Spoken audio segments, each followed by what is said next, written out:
You ready to do this thing? Yeah.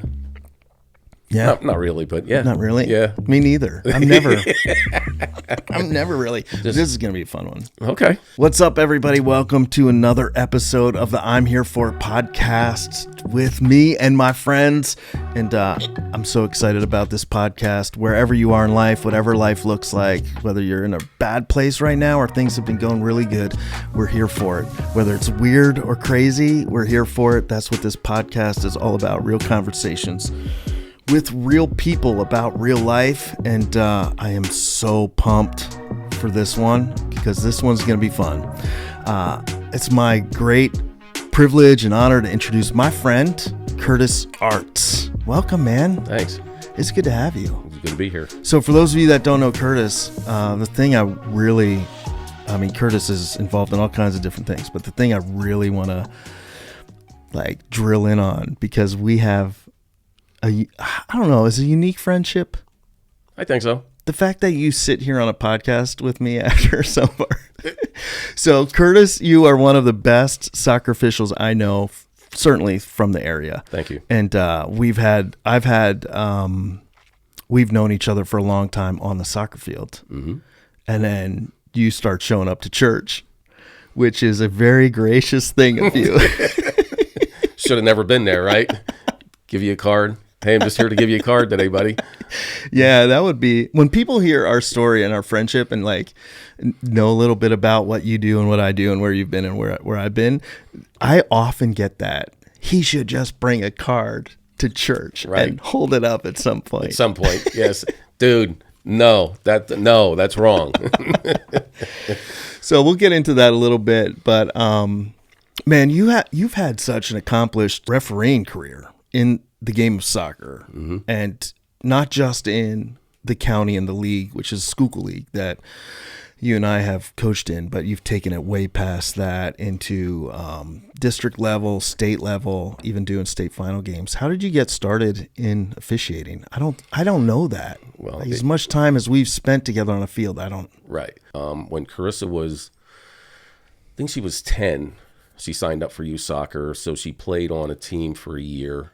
When me being me as a dad, I would help out, whatever. It don't matter. They had the whole list of things you could help out with, and one, maybe stupidly, was assistant coach. Yeah. Well, the next year they needed a coach, so I get a phone call. Mr. Artz. It was Vancho. Our good friend. Our good friend. For those of you that don't know Vancho, who I believe is with Jesus now, just straight up OG soccer guy in the area. Yep. That thick Yugoslavian accent. Yep. Selling soccer gear out of the trunk of his car. Yep. I love that man so much. So he gives me the phone call and tells me the story. There's no coach, and I'm not going to try his accent because I destroy it, and you'd have to hear it. But so he told me if I don't coach, there's no team. Dude, he laid it on thick. Right. Yep. So I'm like, that's such a Vancho move too. So I did. I started coaching a team. Struggled and everything, but did whatever I could do to get better, to learn the game, ask questions. No matter where I went, I always asked questions. So then when Carissa graduated, I coached boys for 1 year and hated it. The boys weren't my thing. I just couldn't deal with them. I coached girls my whole life.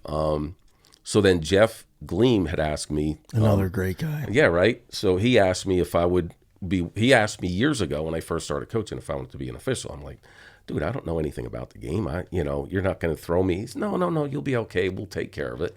So we fast forward to the point that I did accept that and become an official. My first time out was spring in Berks County. Really? That was your first game? My first games were in girls played in the spring. Yeah, I remember that. Oh, man. So I have 8 varsity games, 8 JV games. And first year? Yeah. Dude, they threw you right in the deep end. I was, what year was that? Do you remember? That was 99, I think, 1999. So I was still at college, but I came back, and it wasn't long before I was coaching boys in the fall and girls in the spring. Right. So I got to know that league.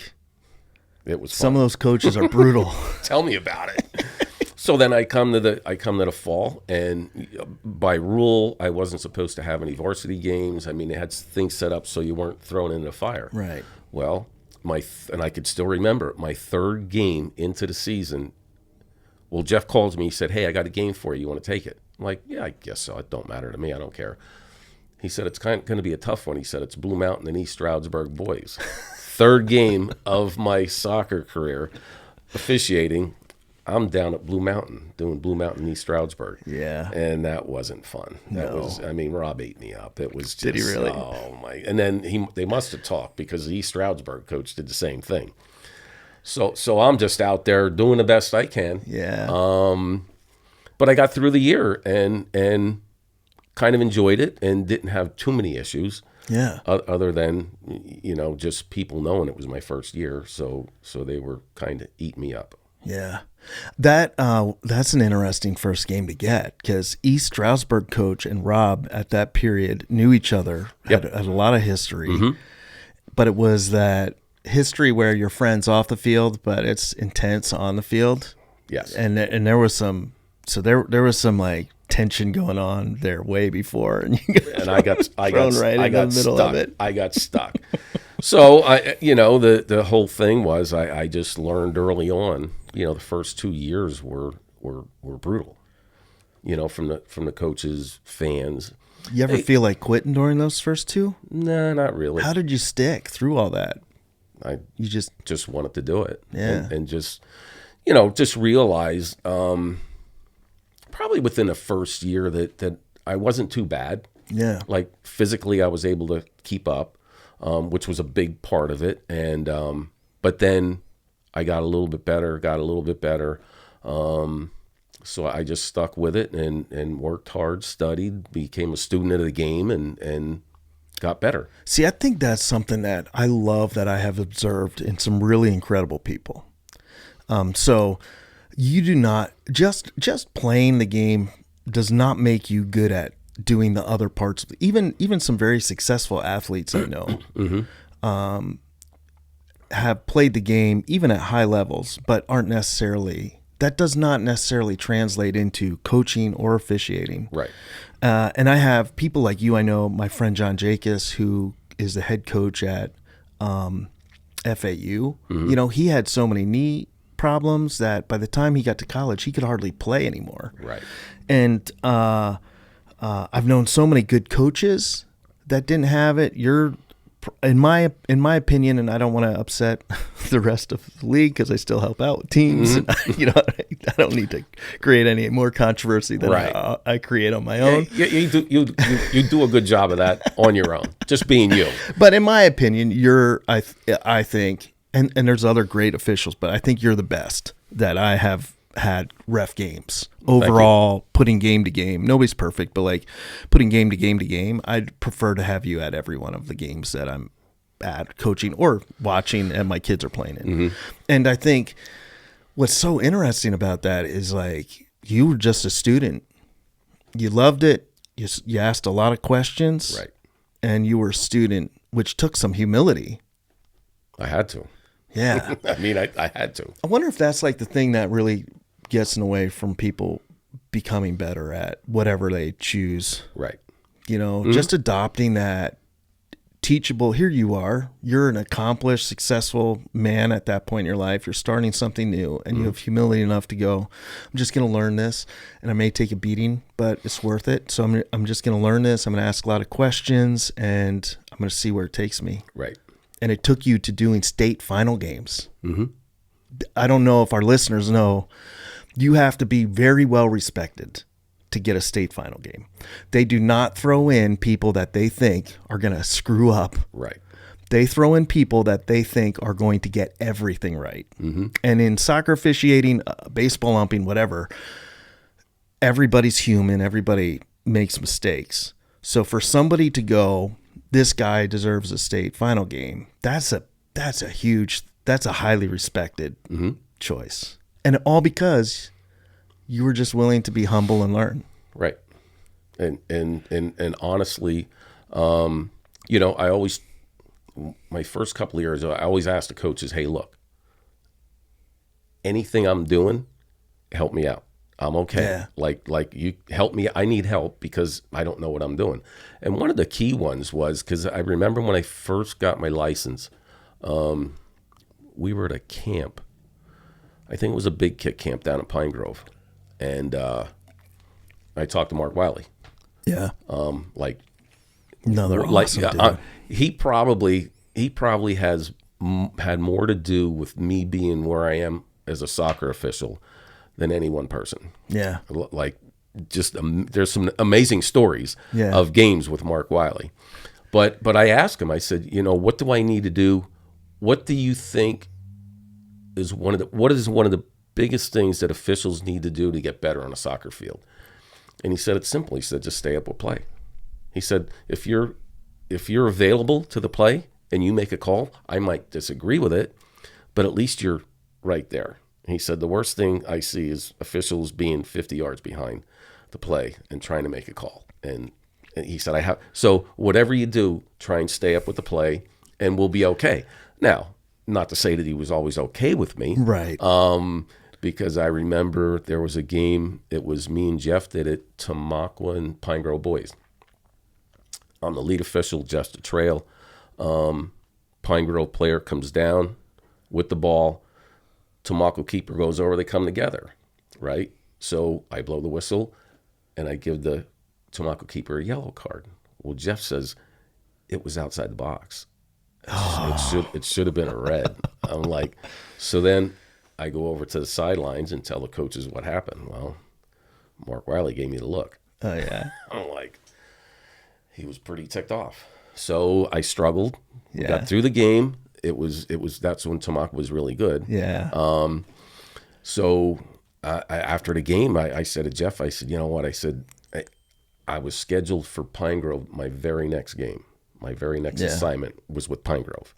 I'm like, you might have to take me off that because I don't feel comfortable. He said, no, you'll be okay. Don't worry about it. You'll be okay.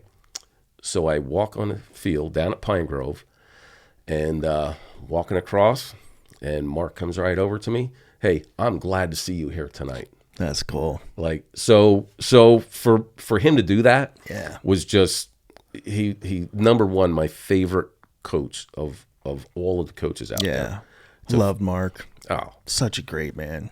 And interestingly, with Marv there now, it's, like you're walking on the pitch with Mark still there. Like the culture's still the same now. The culture's definitely still there. Yep. And I get to spend a lot of time with those guys because I still help out with the girls' side of things over there. Mm-hmm. And a ton of respect for Marv and the crew over there and what they do. And I've had at it with all those coaches from coaching with a rival team. When I was coaching with Blue Mountain. Yep. Mark and I have gone at it. Yep. I've gone at it with some of his assistant coaches. I know to it. the point where officials have had to come over. I know it. Yeah. And but still, there's a great love, and I think that's what. Man, it used to be with those original coaches. That was a special thing. Mm-hmm. You could go at it on a soccer field. Yep. And still love each other deeply. Mm-hmm. There was a deep friendship love. Right. After those games. Mm-hmm. One of the things I remember your first game that I had you at, it was a JV game probably early on. Mm-hmm. I was assistant at Blue Mountain, so I'm running the JV team. And I remember seeing something. I think you might have said that to me, like, hey, just if you have anything, just let me know. Mm-hmm. And I remember seeing something that I clearly in my mind was not the rule. And I thought, like, I don't want to make a scene here. Mm-hmm. I have a reputation at that point. I don't need to feed it. Right. And I'm sure that other officials have talked about it. So I'm like, I just want to have like this go right. Like and it wasn't so I remember like calling you over, you came over and I'm like, just please go check that. Cause you're not going to do anything about it now. Mm-hmm. I'm not going to make a scene, but please go check that. And the next game you came right over to me and said, I checked it. You were right.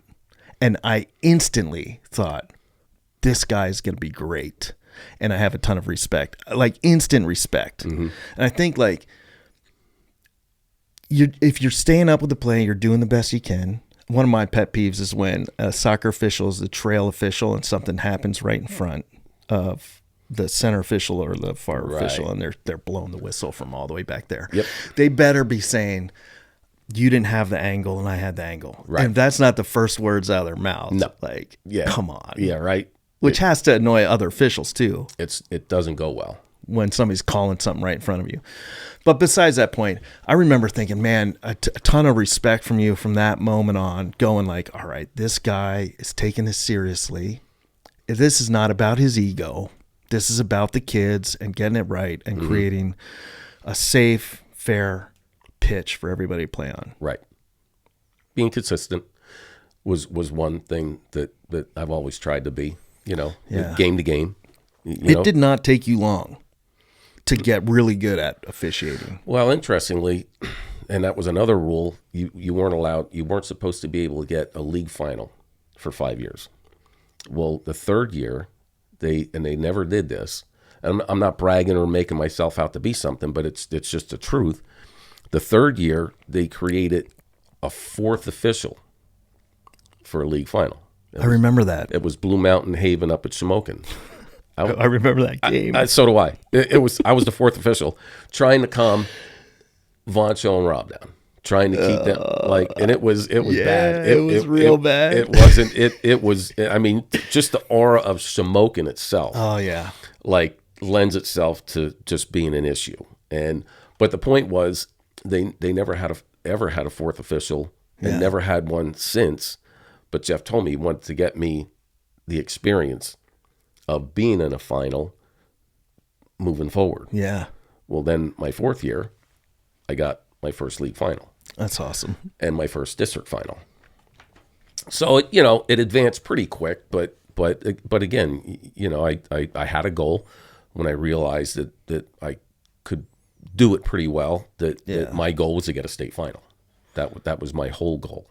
Yeah. To doing it. And in 2012 we got the first one. Mm-hmm. If you are teachable, humble, take your ego out of it, no matter what you're applying yourself to. Right. Soccer reffing, work, whatever, relationships. You can go far, and you can go far fast. Right.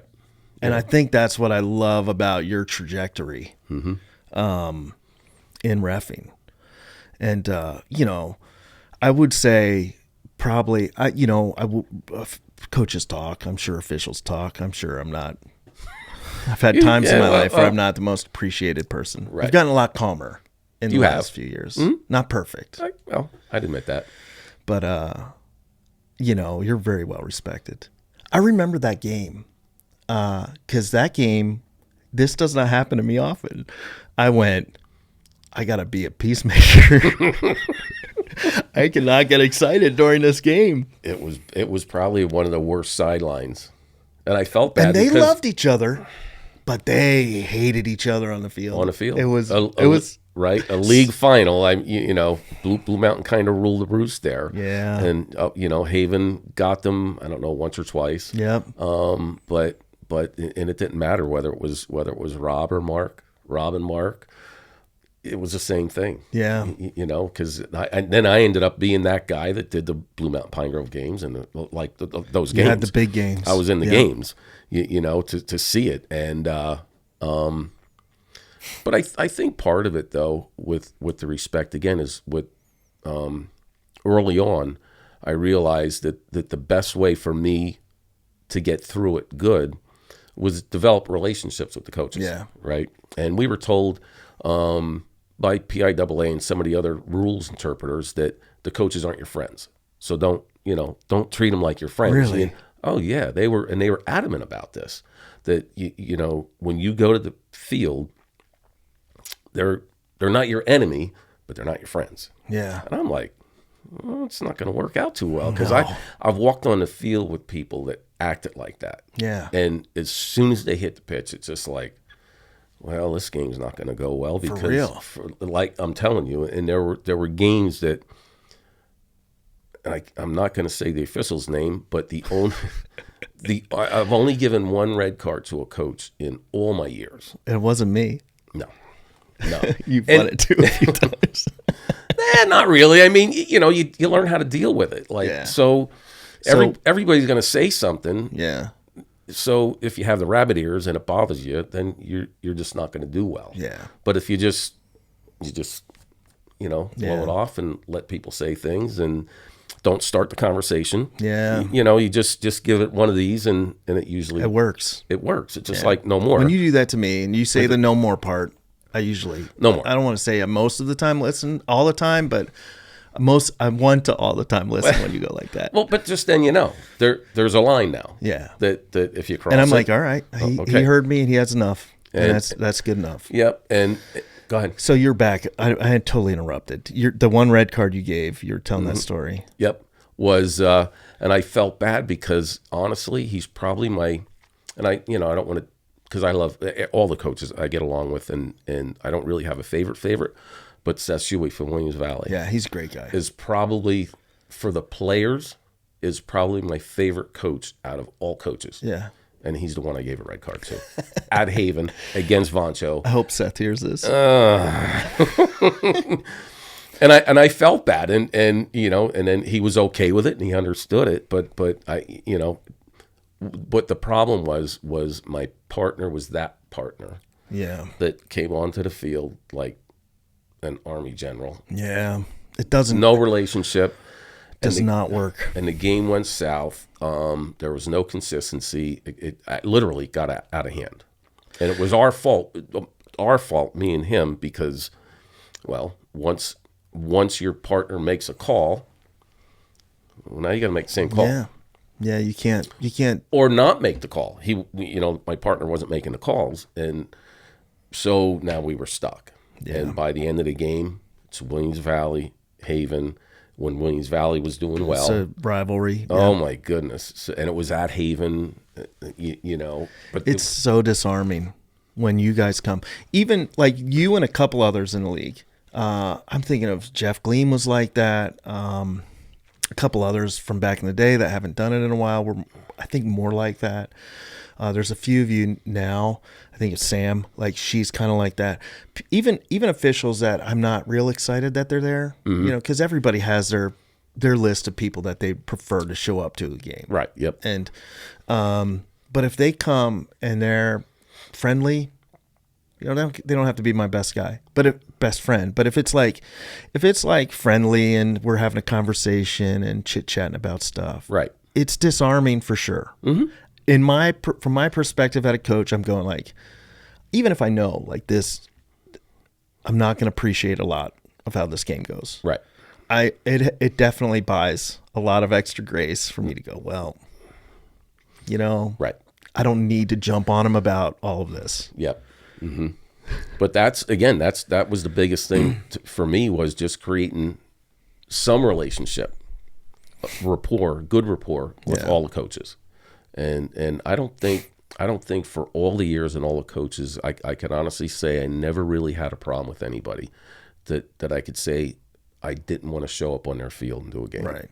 You know? And as far as I'm concerned, I've never heard of a coach that didn't talk about you with a ton of respect. Mm-hmm. I mean, yeah, just that relational thing goes so far. I'm telling you. That's something that translates into all of life too. Mm-hmm. Like, right. You have a relationship, you're friendly. You can be friendly and disagree. You can be friendly and not like somebody. Right. And it just changes the temperature of the room, mm-hmm. makes life so much more enjoyable. Right. Yep. Yep. Yeah. Like, there's probably people listening that it's like, go home and be friendly to your wife.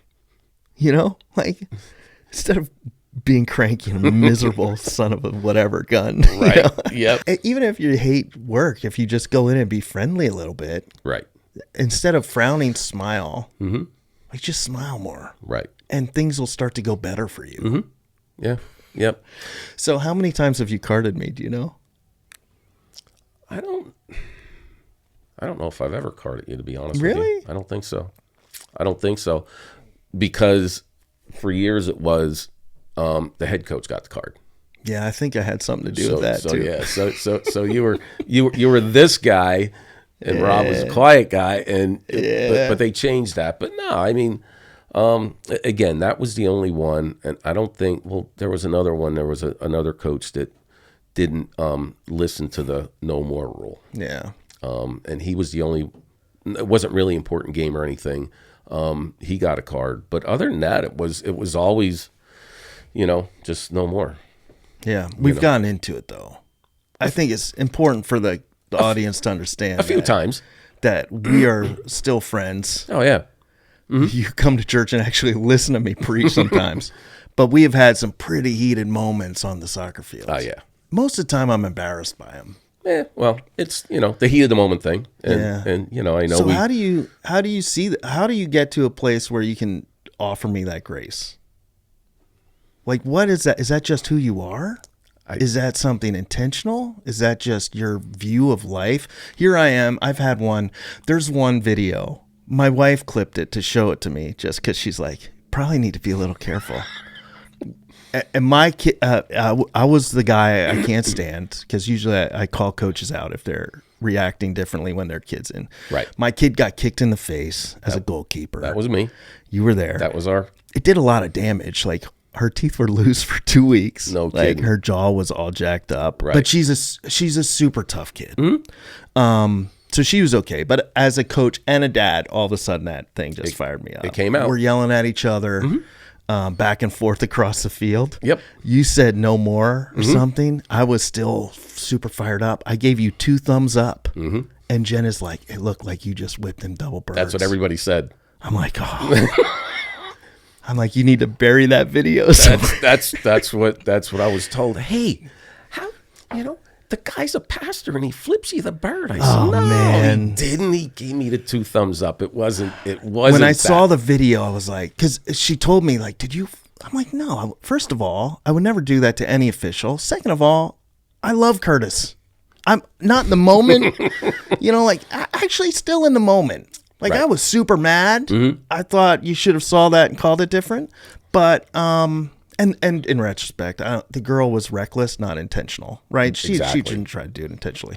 But I'm like, I still would never. There's probably refs that I would want to. Curtis isn't one of those guys that I would even want to do that to. Right. And she's like, well, you need to look at the video. And I looked at the video and I was like, it's bad. It was, dude. Yeah. I'm glad there were enough people around that are able. I'm glad you knew, first of all, that I would have done that. Yep. Like, yeah. No. So how do you? I love you. I respect you a ton. So from my view, that's how I can move past that. I don't. How do you go like? Because there are officials that would hold that grudge against me for a long time, but you let it go. We're friends immediately after the game. No, it's you got to separate it. Yeah. That's on the pitch. That's the field. That's something that happened. Yeah. But you can't carry it. Right. A grudge, because again, that was one thing I learned early on, that this game is the game. Once it's over, it's all over. Like whatever happened with the players, the coaches, the fans, goes away. Yeah. And you got a next game. Because if you take that grudge to the next game, something bad's going to happen. Yeah. I'm either going to be looking at a player to give him a card, or I'm going to be really listening to the coach to give them a card. Yeah. And then, well, it'll just kill any rapport. Then I'm going to be the enemy and you're going to be my enemy. Yeah. And it's never going to go well. So you just have a really short memory with that stuff. Yeah, I have to. Even in the game. Because I could have been, some people would have been a train wreck the rest of the game. Yeah. You were definitely not. You're always locked in. Well, you have to be. But I've seen that where something goes bad and there's a confrontation or whatever, and then it's a mess. Then you got to go back. You just got to go back to doing, again, you got to be consistent because it's for the kids and for the game. And again, I've done games with officials that all it would take would be one word. Yeah. And they were out to lunch for the rest of the game. And it was a struggle. That's frustrating. That's frustrating as an official reffing a game with them. Yes. Yep. But yeah, it's just, you're my buddy, you're my pal. I couldn't hold a grudge. And again, I have a granddaughter that plays, so I would be thinking that way. Is something, and me being an official, being up on the stands watching games, I was that guy. Yeah. You know, watching her play, whether it was a foul that I thought should have been a called foul, maybe a carded foul. Well, I'm up there as an official trying to make the calls and struggling the same way. You know, how hard is that? It is super hard when you go from coach or ref, I think, to the stands. It's hard for a number of reasons. One, it's hard to listen to everybody in the stands. Yes. Especially if the soccer IQ is real low. Real low. Most of the time. We won't cast yeah. We won't say most of the time. No, right. Let's just say, and then so it's hard to sit there and listen if somebody doesn't really know the game but is being very vocal about it. Right. And it's also hard to watch and turn off that part of your brain. Right. Well, that's what got me back into it was when my granddaughter started playing in Pottsville in the fall. Well, I had my heart attack. Yeah. Well, so I'm going and watching the games and, you know, not complaining about officials, but I'm watching the games and I'm like, I could be out there doing like I could in my brain thinking, yeah, you know, on one end of it, not that I'm the best or anything, but just watching it, and I could do this, and I could do better doing this. So we did. I mean, I asked my cardiologist if I was able to get back to doing it, and she jokingly said, "I'd really rather you do swimming or track, or volleyball, but if you know your body." Yeah. So tell me about the heart attack. Well, that was interesting. In 2019, I was having chest pain. Go to the hospital, and they diagnosed me with pericarditis. The lining of the heart gets filled with fluid, and it feels like you're having a heart attack. But it wasn't, so I was good. But they said it's never going to go away, and you'll get the pain. Yeah. Just take ibuprofen, right? So I'm like, you know, typical guy. It was probably middle of May, end of May. I get a little pain, so I take some ibuprofen. Yeah, no big deal. No big deal. Well, I never told Chris this either, and she found out later. So I'm going through the summer, and the chest pain's there. It's kind of getting worse, but it's just, you know, well, it's pericarditis. I know what it feels like, so I'm good. I'm going, and it's getting a little bit worse. Fast forward to August. I think it was August. Well, would have been August 19th, I think. So it was a Friday. I'm at work. The other painter's on vacation, so I'm there by myself doing all the work. Yeah. Had the most productive week of work I've ever had in my life. Friday night, we go to the store. I said, "Hey, I need some ibuprofen." And she said, "Why? What do you need that for?" I said, "I'm getting a little chest pain, and, you know, they just told me to take the ibuprofen for it." She said, "How long has this been going on?" Since May. She's like, "And you never told me?" I said, "Well, I didn't think anything of it because it was the pericarditis." Yeah.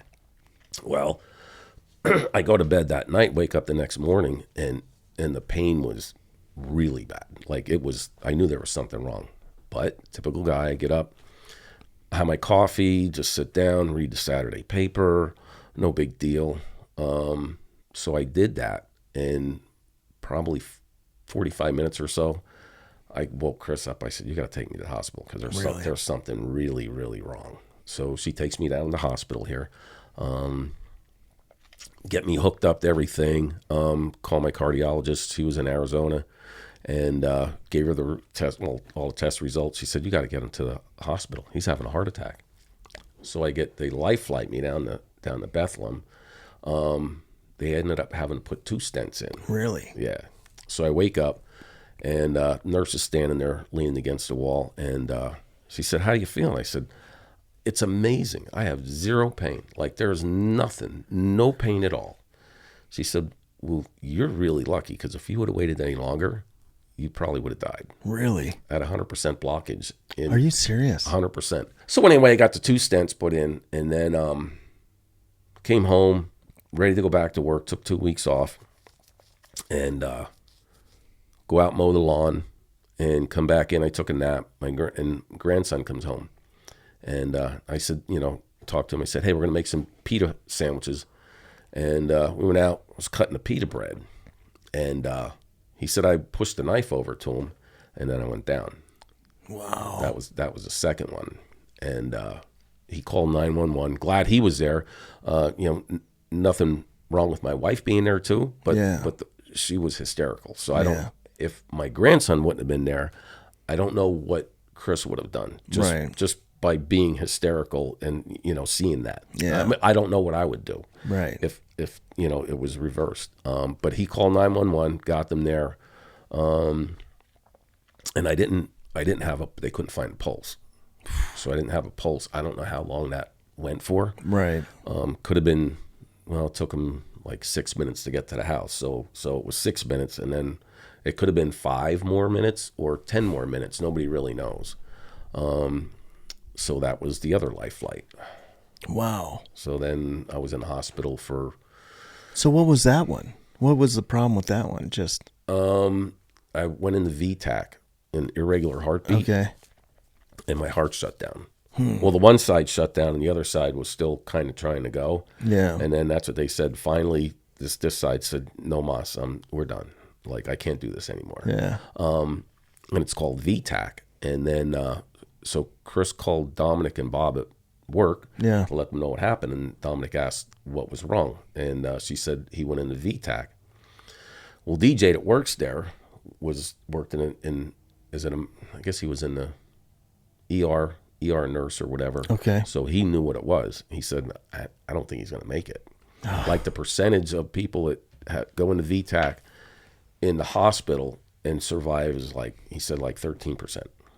At home, it's less than 1%. Wow. Make it going into VTAC at home. So, I mean, thank God that the EMT didn't quit. Wow. Like he just, that's what Chris said. He just, my son-in-law Mike was there watching. They were outside. He said the guy just wouldn't quit, whether, giving me the adrenaline or he just kept working. Yeah. So he got a pulse enough, and then got me on the helicopter to get down there. And then they thought, again, that I wasn't with it, but they told Chris to get everybody down there because they didn't know if I was going to make it through the night. Yeah.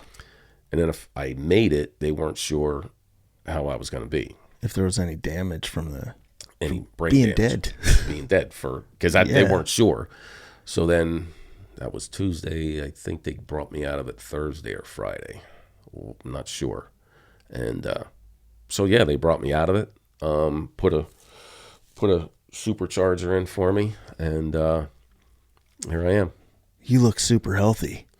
Yeah, I look better than I take care of myself. You run the soccer field better than I would. Well, I force myself. I feel really bad about giving you beefsteaks at that one soccer game. I'm good. I was like, yo, these are the best beefsteaks I ever had. And they were. And they were.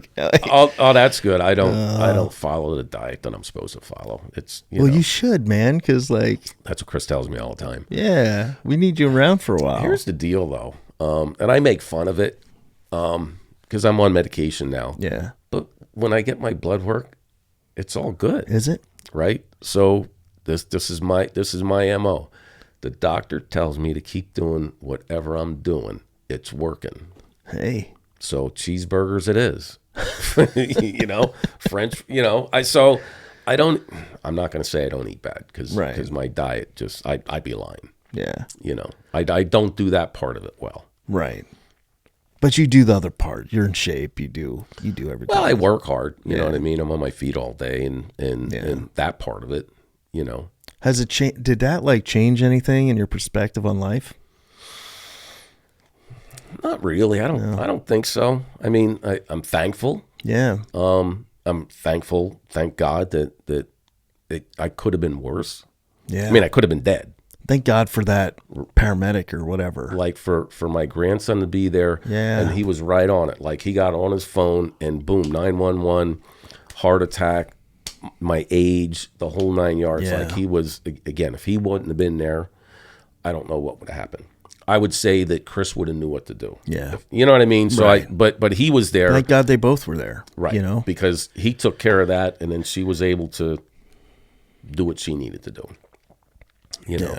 Yeah. But you know, again, thankful. I'm healthy. I'm able to work, you know, feel better now than I ever did, you know, at almost 64. So, Yeah. You know, just, you know, when it happened, I'm, you know, waiting for this big thing, like God saved me for something, right? Yeah. Like there's got to be something big now. Like what did he save me for? You know, because we were part of the, you know, with the lighthouse, and then when we were walking the streets and everything for those years, I'm thinking to myself, well, now there's got to be something big. Yeah. Well, nothing big happened. It's just I'm just living life normally. Yeah. You know what I mean? So Why do people think that there should be something big? I hear that.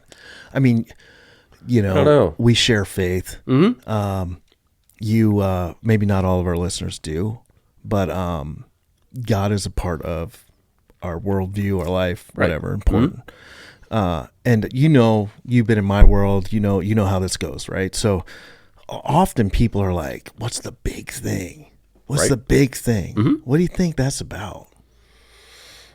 I guess if you're for me, if I'm alive, even though technically I should have been dead, Yeah.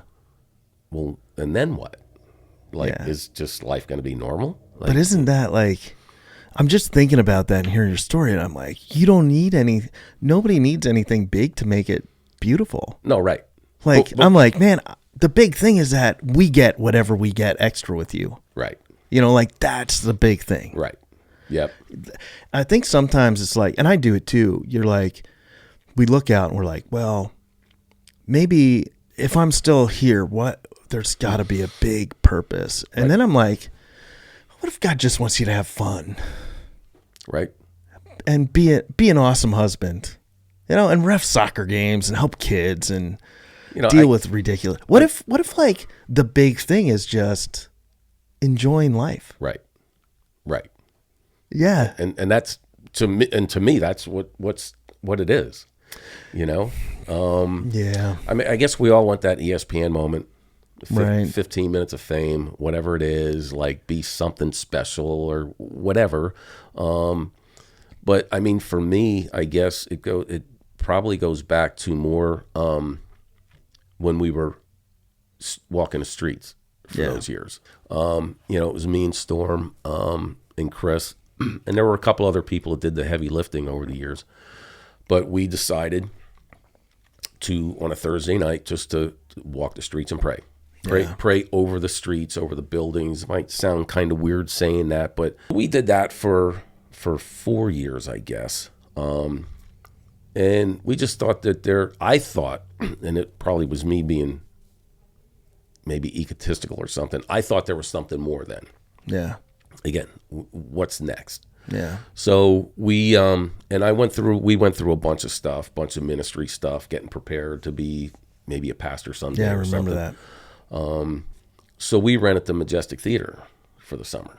I think we might have did it for 8 weeks, and it didn't work. Like it just didn't work. So we quit that. And that was 2016. But we both felt that there was something still more. So that's when I retired from refereeing.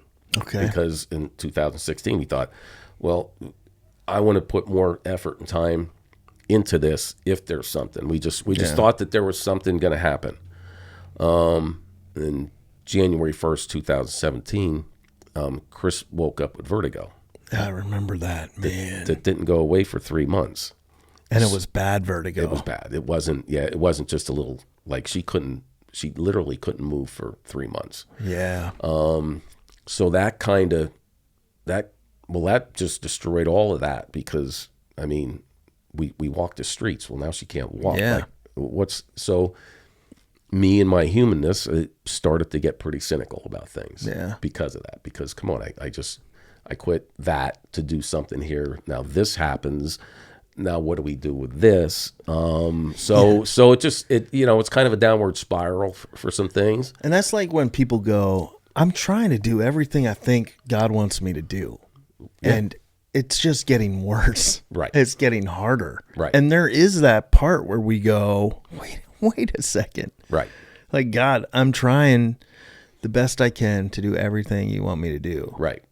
Why is this not working? What's going on here? I mean, there's people that experience that in marriages and vocations, in their personal development, in every aspect of life. Yep. So how do you get out of that cynical spot? I'm still trying to figure that out. Still working through it? Still working through it. It's messy. It is. I mean, it's I think being kind of partially cynical is okay. Yeah. Because you're able to question things and, question everything, trust no one. That's kind of a motto now is question everything. Yeah. But then through the questioning, then you have to believe something. Right. And I think a true cynic just doesn't believe anything. Yeah. Like everything's a problem. That's a lonely place to be. It is. Mm-hmm. No anchor, nothing. No. But, but through that all, I still know Jesus is Jesus. I still know Jesus is in me, with me, around me, through me. I mean, that's never gone away. So that's always been there, but maybe different. Yeah. But it's a process. Yeah, and it's a messy one, and it's life. And there's people that carry that for a long time. Right. I think the beauty of your story is like, and what I would hope, there's Jesus is Jesus. Mm-hmm. So you went right after heart attack, you're back doing state playoff games. I just thought once the season was over, it was going to be over. Well, I get to do a couple of league playoff games, and then I get to do the boys league final. The first year back. And then I get in 1 week districts. Yeah, I did 4 games in a row in districts. And then I got the girls district final, Blue Mountain and Southern Lehigh. So the assigner texted me, and I texted him, thanked him for the games and everything. Actually, interestingly, that my one partner, Mario, did a state final that year. Okay. So we were part of an older crew together. And he texted me, he said, you better get to the convention next year. He wasn't happy with his partner. Well, no, because they invested literally invested 5 games. Yeah. To get me to the. So, or I would have gotten a state final that first year. First year back, that would have been incredible. So, just a couple more questions. What separates the really good refs from the okay refs?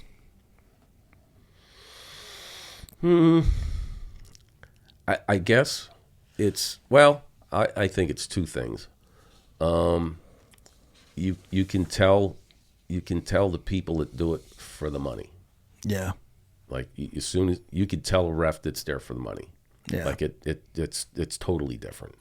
And I just think it's like anything. Do you really love what you're doing? Yeah. If you're just there, again, if you're just there for the money, then you don't really love what you're doing. You're just there to get that paycheck, and you're not going to put,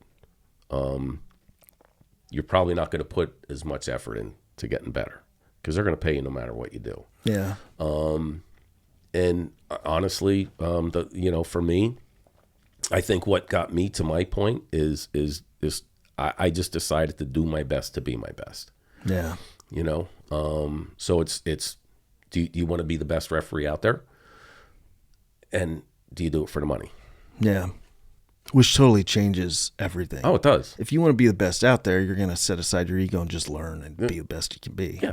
You're going to do whatever it takes to be the best referee. What's harder, state championship game or a U10? Oh, I'd say a U10, hands down, hands down. I'm telling you. I mean, I've done a few youth games, but I quit doing them for that reason. Club soccer. It's crazy. It's not fun. No. So if you could, what would you say to parents that get over? Just enjoy your kid playing the game. Like just it's enjoy the game. Fun. Right? Yeah. Even at the high school level, just just enjoy your kids playing. Yeah. Like they're not. There's probably no.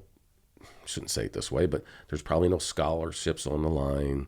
There's no scouts in the bleachers. Yeah. Like just enjoy your kids playing the game. I tell myself that because I was brutal when Carissa was playing. Yeah. I was bad. I would say that as a coach who's been on both sides, understand the game. Well, yeah. And not everything is personal. Right. Not everybody's out to get you. Mm-hmm. What do you think's one rule you wish people understood more? Well, naturally, the offside rule. Yeah. Like they don't get it. I had people ask me who've watched their kids play soccer decades and still ask me what the offsides rule is. Well, if you don't know that by this point, you better not be saying anything about it. And also, it's not always simple. You know, like it's really hard to tell when a ball leaves a foot. That's right. And where everybody is. Exactly. You have to have eyes going in two different directions sometimes. Yep. You have to listen. Hear the ball being kicked, and then, you better be looking. And you have to be in position and all that stuff. That's the big one. Yeah. And handball. Handling. That's right now. Is because they changed the rules and people still think it's the same rule as, and it never really changed because handling it has to be a verb handling. Like your arm or hand has to be doing something. Yeah. It can't be stationary. But people still think if the ball hits, it's handling. And it's not. And even the players yell about it. Coaches yell about it. People don't understand, too. Like PIAA comes out with rule changes or emphases every year. Every year. And the coaches go to a rule interpretation meeting where they get this. A handful of them probably communicate those. Right. Even if everybody communicates those, the team is definitely not locked in and listening. No. They're just playing the game. I've been a part of that conversation, and they're just looking and thinking about the girl that asked them for their snap in ninth period or whatever. They're not listening to the rule interpretation for that year. Right. Yeah. And the parents are never really privy to that at all. Fans are usually never get those. It's not like head coaches. Maybe they do. It'd probably be smart to, but I don't think head coaches are putting memos out to the boosters and the fans saying, "Hey, by the way, there's this rule change this year." Right. What's one piece of advice you want to give everybody listening out there? It doesn't have to be soccer related. It can just be whatever. Life. I just have to say, be yourself, be real. Yeah.